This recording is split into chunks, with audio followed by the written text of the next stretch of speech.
नमस्कार। आप देख रहे हैं स्पेशल कवरेज न्यूज और मैं हूं आपके साथ शिव कुमार मिश्रा। सुप्रीम कोर्ट में एक केस की सुनवाई चल रही थी। सुनवाई में कुछ ऐसे शब्दों का प्रयोग होता है जिससे सुप्रीम कोर्ट के सीनियर अधिवक्ता, पूर्व मंत्री और राज्यसभा सांसद कपिल सिब्बल का पारा चढ़ जाता है और वो चिल्लाकर कहते हैं, क्योंकि वो अपने मुवक्किल का पक्ष रख रहे थे, तो उन्होंने कहा कि मुझे आतंकवादी कहोगे। फिर क्या था, कोर्ट का माहौल बड़ा तल्ख हो गया। उनकी टिप्पणी से वहां पर थोड़ा माहौल अजीब सा हुआ और वो फिर कहते चले गए, वो पक्ष रखते चले गए और उसका नतीजा निकला कि निश्चित रूप से अब इस केस में जो आरोपी बनाए गए हैं उन सबको कोर्ट से न्याय मिलने की उम्मीद बढ़ गई है। पिछले 5 वर्षों से इस केस में न्याय के लिए दर दर भटक रहे हैं। कभी सुनवाई नहीं होती, कभी चार्जशीट पुलिस दाखिल नहीं करती, कभी पुलिस उपस्थित नहीं होती, कभी सरकारी वकील गैर हाजिर हैं और यह मामला टलते टलते 2021 से 2025 आ गया। 2021 का वो फरवरी का महीना था और तब से लेकर अब 2026 का फरवरी महीना आने वाला है। कुछ महीने बाकी है, यानी 5 साल पूरे हो चुके हैं और अभी तक इस केस में कोई बहुत बड़ी तब्दीली नहीं हुई और इस केस की अब सुनवाई फिर हुई है और अब उम्मीद है कि जमानत का रास्ता खुल जाएगा। इस पूरे केस पर, इस पूरे वाकये पर हम आपसे विस्तृत बातचीत करेंगे। कपिल सिब्बल के बिगड़े तेवर की वो तस्वीर दिखाएंगे जब वो नाराज हो गए और बिगड़ गए। इस पूरे वाकये से हम आपको रूबरू कराएंगे, लेकिन उससे पहले आपसे सबसे अपील कि पिछले 2-3 दिनों से वीडियोस किसी के वजह से आगे नहीं बढ़ पा रहे हैं तो आप लाइक शेयर जरूर कर दीजिए। हो सके तो 2-4 ग्रुप्स में शेयर कर दीजिए। चैनल जिन लोगों ने सब्सक्राइब न किया वो सब्सक्राइब कर लें। खबर हम पूरी बताएंगे और खबर पूरी सुनने के लिए आप इस वीडियो को बस अंत तक देख लीजिए और फिर हमें कमेंट बॉक्स में बताइए कि क्या ये सही है। दरअसल एक केस में जिसमें शरजील इमाम, उमर खालिद समेत 4 लोग जेल में बंद हैं, जमानत याचिका को प्रतीक्षा में, और इन चारों को जमानत नहीं मिल पा रही है 5 वर्ष तक, जबकि इसी केस में कई लोगों को जमानत मिल चुकी है। दरअसल मामला ये सर्वोच्च अदालत का है।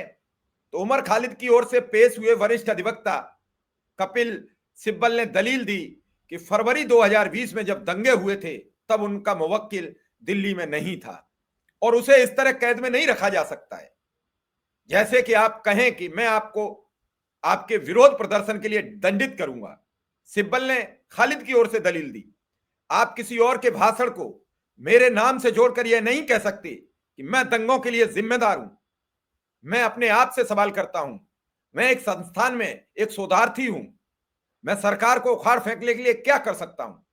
सिब्बल ने अदालत में खालिद के 17 फरवरी 2020 को अमरावती में दिए गए भाषण का जिक्र किया और कहा कि उसने हिंसा का जवाब शांति से और नफरत का जवाब प्यार से देने की बात कही थी। सिब्बल ने सवाल किया, यह यूएपीए का उल्लंघन कैसे है। वरिष्ठ अधिवक्ता ने दावा किया कि अमरावती में दिए गए भाषण में कुछ भी सांप्रदायिक नहीं है।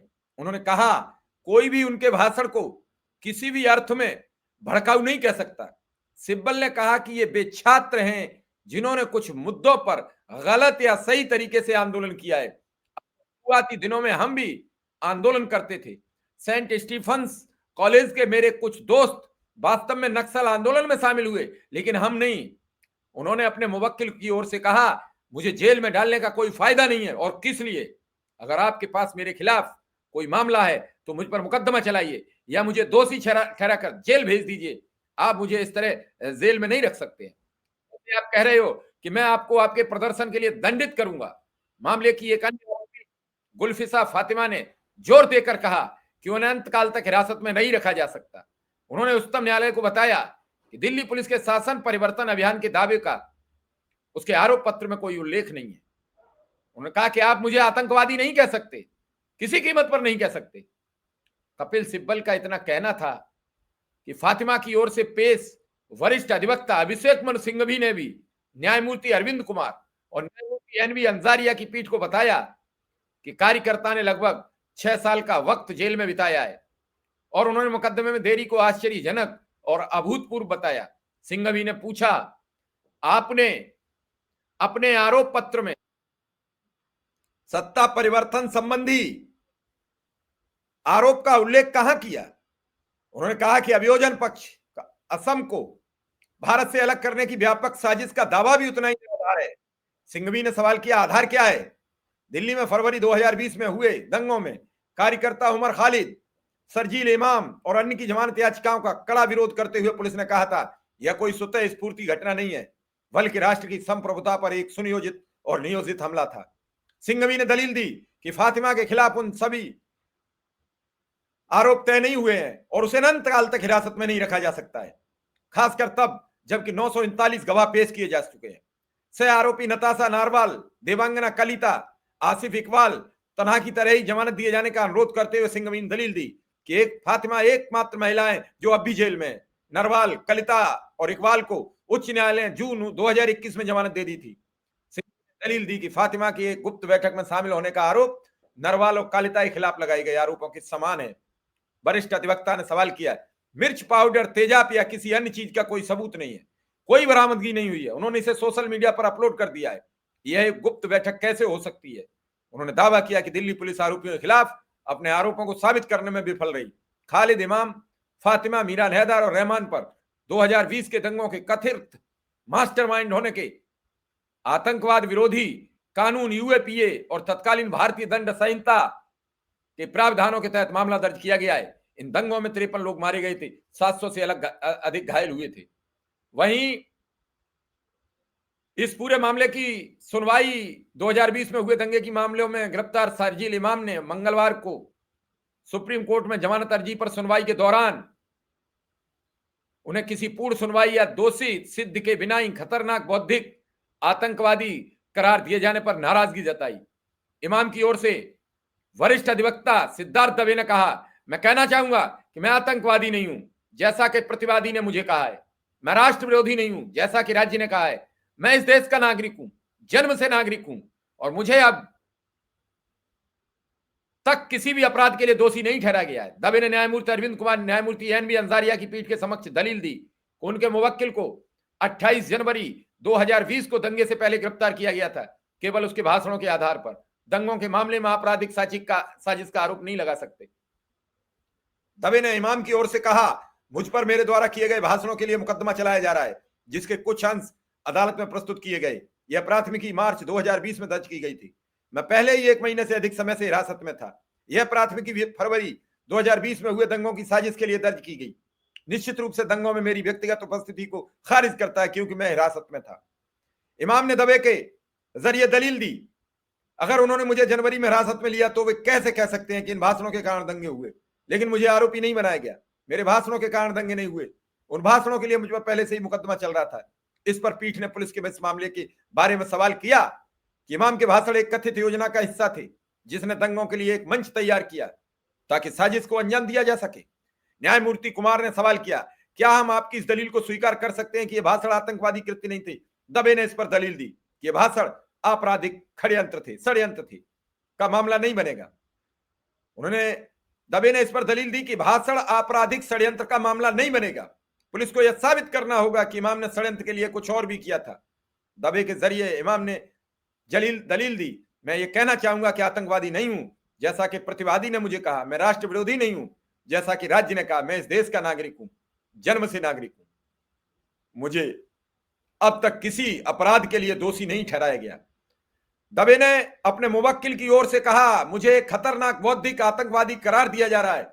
अतिरिक्त सॉलिसिटर जनरल ने कहा, बौद्धिक आतंकवादी अधिक खतरनाक होते हैं, मेरे खिलाफ एक भी आरोप साबित नहीं हुआ है। ये शब्द देश के एक नागरिक के खिलाफ इस्तेमाल किए गए हैं। मैं पूरी सुनवाई के बाद ऐसे शब्द के इस्तेमाल को समझ सकता हूं, क्योंकि मैं निर्दोष होने की धारणा खो दूंगा, लेकिन इस लेवल ने मुझे बहुत भयंकर पीड़ा पहुंचाई है। अब इस दलील के बाद उम्मीद है कि शर्जील इमाम, उमर खालिद, सगुप्ता शाइस्ता और इन चारों की जमानत मंजूर होने के पूरे पूरे आसार हैं। वहीं अब इस पूरे केस में अगर पूछा जाए, इस पूरे घटनाक्रम में अगर देखा जाए, तो न्यायालय में जिस तरीके से आगे पीछे हो रहा है वो सब ठीक नहीं है। और किसी भी न्यायालय में अगर ऐसा कहीं हो रहा है तो निश्चित रूप से ये न्याय की प्रक्रिया को जरूर सवालिया निशान खड़ा करता है। हालांकि सर्वोच्च अदालत पर हम क्या कहेंगे, सुनवाई हुई है, अब उम्मीद बढ़ी है, लेकिन इस तरीके से जो तीखी बहस हुई है वो वास्तविक काबिले तारीफ है। देखना होगा क्या वास्तव में कपिल सिब्बल, सिद्धार्थ दबे, अभिषेक मनु सिंघवी ने जो अपना पक्ष रखा है, वो क्या इस पक्ष का सार निकलेगा? क्या इन सभी आरोपियों को, जो अभी आरोप सिद्ध नहीं हुए हैं, इन सभी जेल में बंद आरोपितों को जमानत मिलेगी या नहीं, इसकी हमें प्रतीक्षा रहेगी। फिलहाल इस खबर में इतना ही। धन्यवाद, नमस्कार।